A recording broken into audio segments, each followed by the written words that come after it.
नमस्कार दोस्तों, आप सभी का स्वागत है आपके अपने YouTube चैनल विभा शेरावत पर। दोस्तों, बृहस्पतिवार गुरुवार व्रत कथा आइए सुनते हैं। प्राचीन काल में एक बड़ा प्रतापी और दानी राजा राज करता था। वह स्वभाव से बहुत ही दानी और दयालु था। हमेशा धर्म कर्म के मार्ग में चलता था, लेकिन यह सब बात उसकी रानी को अच्छी नहीं लगती थी। ना वह व्रत करती और ना ही दान धर्म। वह राजा को भी ऐसा करने से मना किया करती थी। एक बार राजा शिकार खेलने वन को गए हुए थे। रानी और दासी घर पर अकेली थी। तब बृहस्पति भगवान राजा के दरवाजे पर साधु के भेष में भिक्षा मांगने आए। तो रानी कहने लगी, हे साधु महाराज, मैं इस दान और पुण्य से तंग आ गई हूँ। आप मुझे कोई ऐसा उपाय बताएं जिससे यह सारा धन नष्ट हो जाए और मैं आराम से रह सकूं। मेरे पास करने को कोई कार्य न हो। रानी की बात सुनकर साधु महाराज बोले, हे रानी, तुम तो बड़ी विचित्र हो। संतान और धन से भी कोई दुखी होता है। अगर तुम्हारे पास धन अधिक है तो तुम इसे शुभ कार्यों में खर्च करो। लेकिन साधु की बातें सुनकर रानी खुश नहीं हुई और कहने लगी, मुझे ऐसे धन की कोई आवश्यकता नहीं है जिसे संभालने में ही मेरा सारा समय व्यतीत हो जाए। रानी की बात सुनकर साधु के वेश में बृहस्पति भगवान बोले, यदि तुम्हारी ऐसी इच्छा है तो मैं तुम्हें जैसा बताता हूँ तुम वैसा ही करना। 7 गुरुवार तक इन कार्यों को करना, जैसा घर को गोबर से लीपना, कपड़ा धोबी के यहाँ धुलवाना, भोजन में मांस मदिरा का सेवन करना।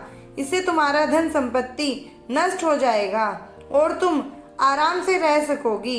इतना कहकर साधु महाराज लोप हो गए। साधु के कही बातों के अनुसार करते हुए केवल 3 गुरुवार ही बीते थे कि उनकी समस्त संपदा नष्ट हो गई। जिसके बाद भोजन के लिए राजा का परिवार तरसने लगा। गरीबी को देखते हुए एक दिन राजा रानी से कहते हैं कि मैं परदेश को जाता हूँ, क्योंकि यहाँ मुझे सभी जानते हैं, इसलिए मैं यहाँ कोई छोटा कार्य नहीं कर सकता हूँ। ऐसा कहकर राजा परदेश को चले गए। परदेश में राजा जंगल से लकड़ी काट कर लाते और उसे बेचकर जीवन यापन करने लगे। इधर राजा के बिना रानी और दासी दुखी रहने लगी। एक समय ऐसा आया जब 7 दिन रानी और उसकी दासी को बिना भोजन के रहना पड़ा। तब रानी ने अपनी दासी से कहा कि पास ही नगर में उसकी बहन रहती है, वह बहुत ही धनवान है। तू उसके पास जा और खाने के लिए कुछ ले आ, ताकि थोड़ा बहुत गुजर बसर हो जाए। दासी रानी की बहन के पास गई। उस दिन गुरुवार था और रानी की बहन उस वक्त गुरु बृहस्पति भगवान की व्रत कथा सुन रही थी। जब दासी रानी की बहन के पास गई और अपनी रानी का संदेश दिया, तब रानी की बहन ने कोई उत्तर नहीं दिया तो दासी बहुत दुखी हुई और उसे क्रोध भी आया। दासी ने रानी को सारी बात बताई। तब दासी की बात सुनकर रानी ने अपने भाग्य को कोसा। उधर रानी की बहन ने सोचा कि मेरी बहन की दासी आई थी, लेकिन मैं उससे बोली नहीं। कथा सुनकर और पूजन समाप्त कर रानी की बहन अपनी बहन के घर आई और कहने लगी, मैं गुरुवार व्रत कर रही थी। जब तुम्हारी दासी गई तब मैं कथा सुन रही थी। जब तक कथा होती है तब तक न उठते हैं और न ही बोलते हैं, इसलिए नहीं बोली। कहो दासी, क्यों आई थी? तब रानी बोली, तुमसे कुछ छुपा नहीं है, हमारे घर खाने को अनाज नहीं है। ऐसे कहते कहते रानी की आंखें भर आईं और उसने अपनी सभी बातें रानी को बता दी।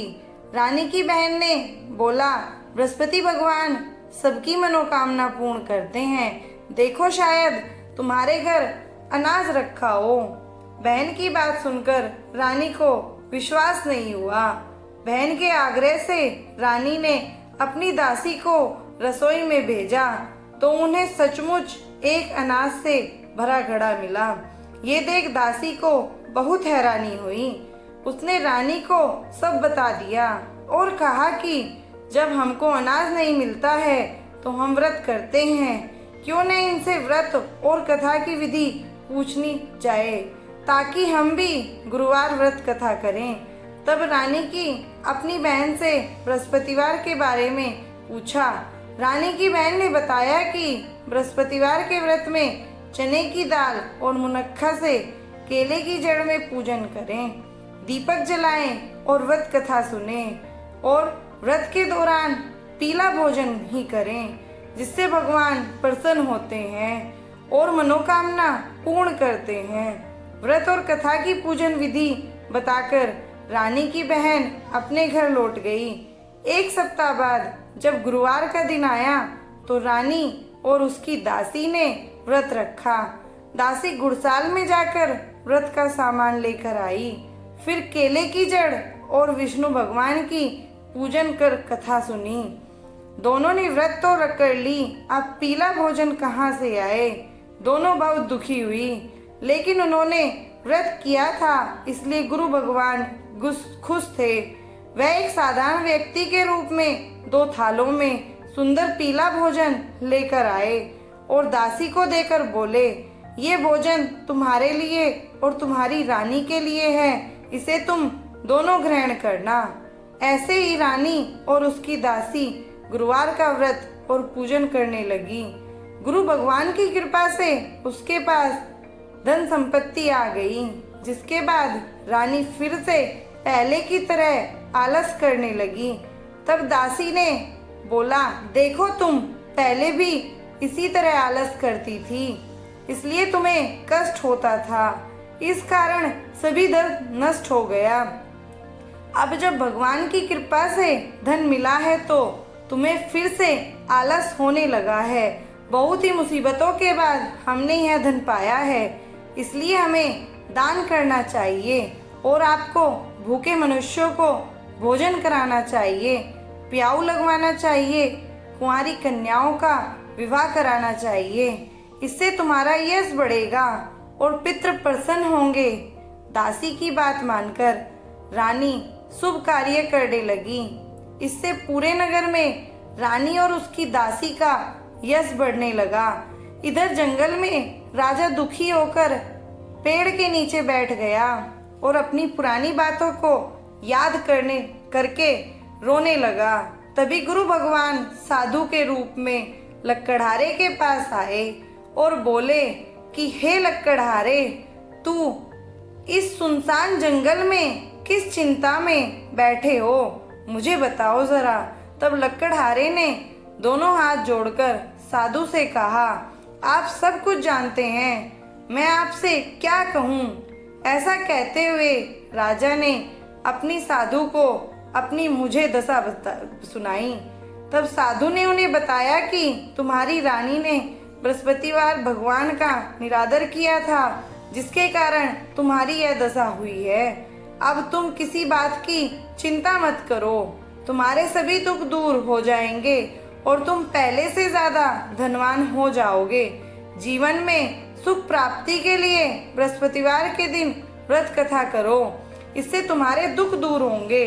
इसके लिए तुम गुरुवार के दिन चने और मुनक्के से केले के पेड़ और बृहस्पति भगवान का पूजन और व्रत कथा करो, जिससे तुम्हारे दुख दूर होंगे।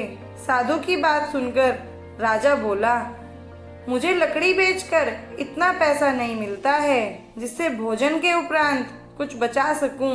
मैंने रात्रि में अपनी रानी को दुखी देखा है, मेरे पास कोई साधन भी नहीं है जिससे मैं उसकी खबर जान सकूं।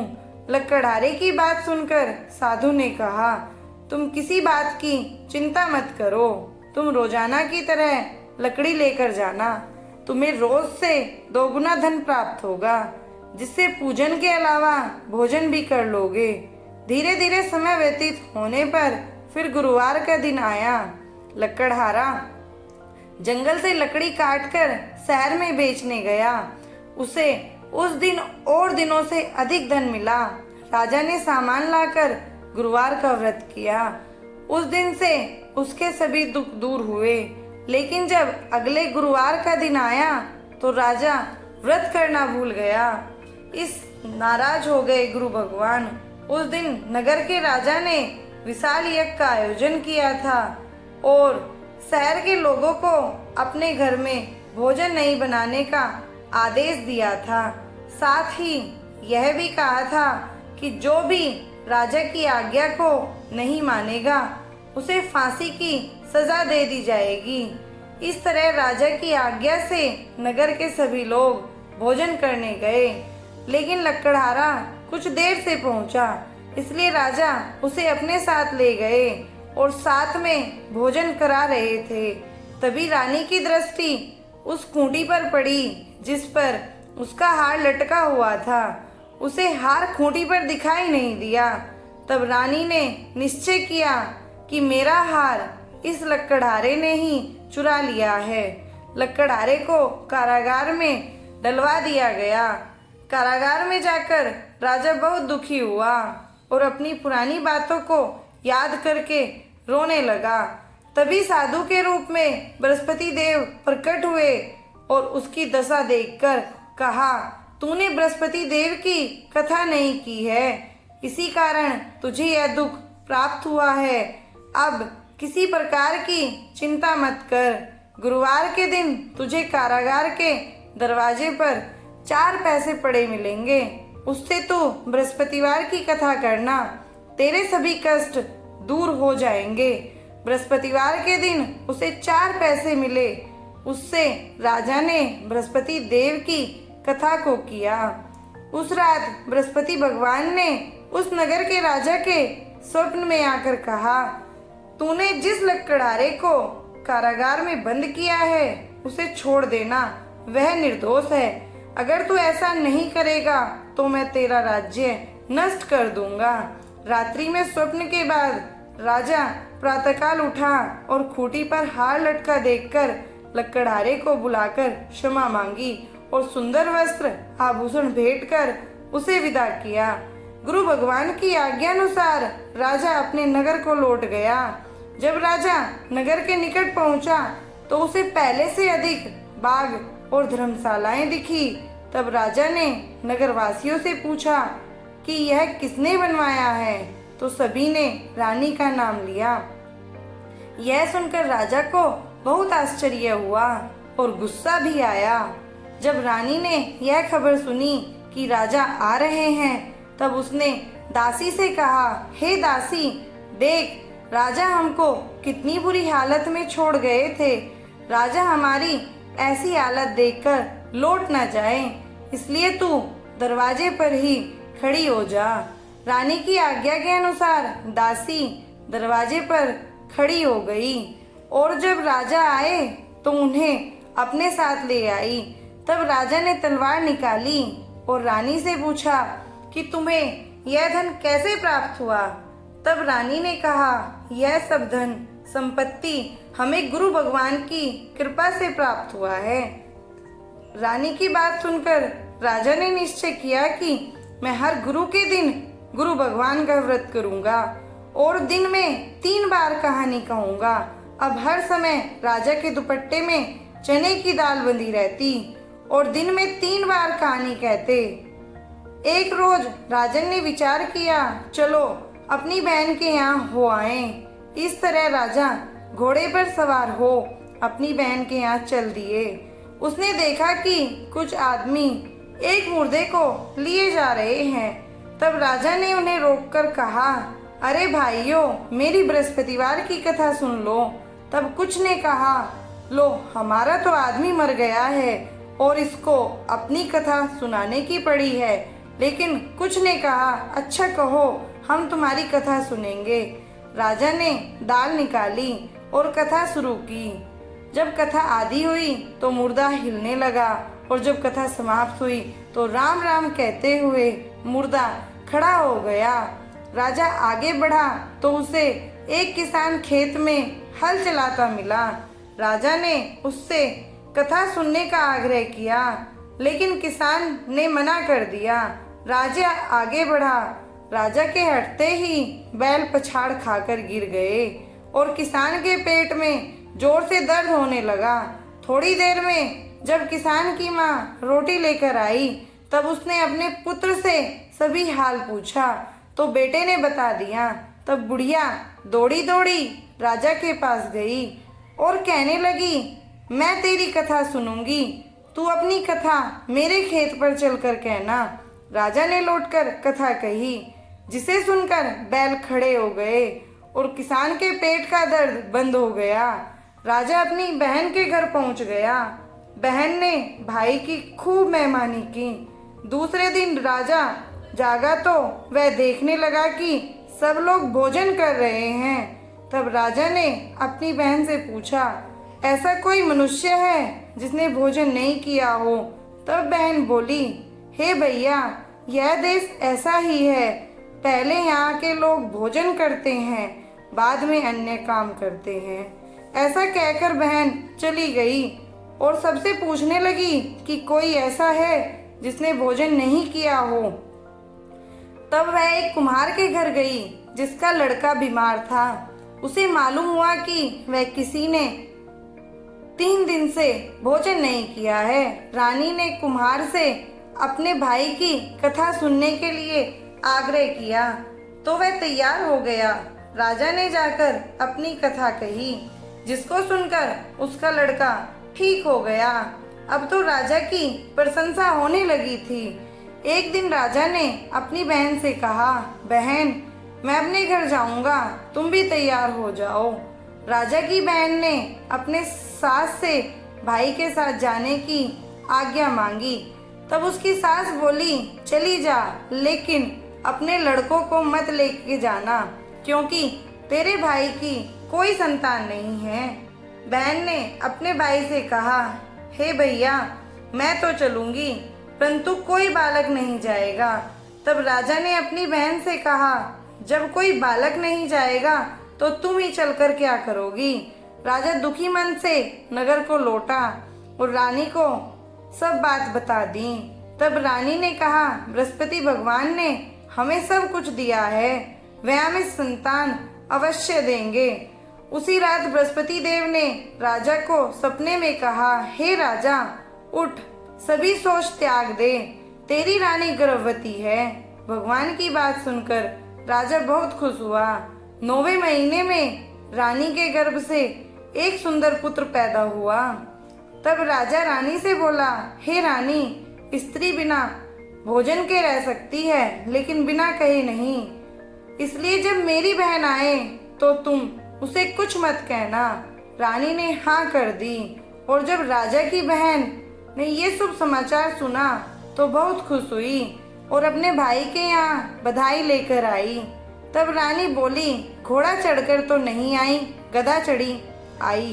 तब राजा की बहन बोली, भाभी, अगर मैं इस प्रकार न कहती तो तुम्हें औलाद कैसे होती? बृहस्पति भगवान ऐसे ही हैं, वो सबकी मनोकामनाएं पूर्ण करते हैं। जो सद्भावना पूर्वक बृहस्पतिवार का व्रत रखता है, कथा पढ़ता है, सुनता है और दूसरों को सुनाता है, गुरु भगवान आपकी सभी मनोकामनाएं पूर्ण करते हैं। कथा सुनने के बाद प्रसाद लेकर ही जाना चाहिए, नहीं तो भगवान का निरादर होता है। हमें उम्मीद है बृहस्पति देव की ये व्रत कथा आपको पसंद आई होगी। दोस्तों, अगर आपको यह लेख पसंद आया हो तो इसे लाइक करें, सब्सक्राइब करें और शेयर ज़रूर करें। ऐसी व्रत कथा सुनने के लिए जुड़े रहे मेरे चैनल के साथ, विभा शेरावत। धन्यवाद दोस्तों।